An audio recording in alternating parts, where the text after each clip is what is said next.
Hi everyone, welcome to our channel Tech Studio. On today's tutorial, I will guide you what does the hourglass mean on Snapchat. So before entering in the video, let me show you how does the hourglass look like on Snapchat.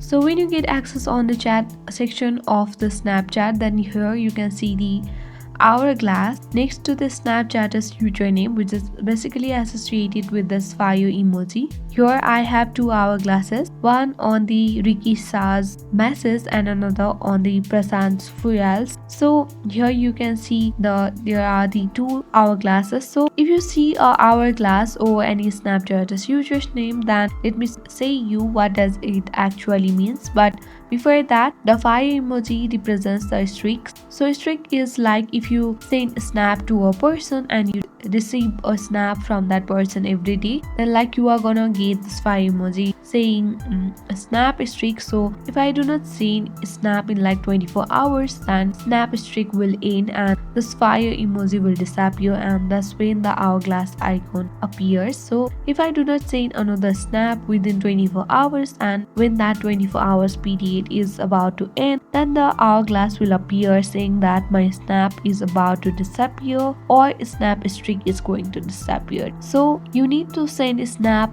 every day in order to maintain the streak. So whenever you see any hourglasses over any Snapchat's username, then that notifies that the streak is going to end and you need to send another snap within 24 hours to maintain a streak with that person. So I hope you found this very useful. Thank you for watching.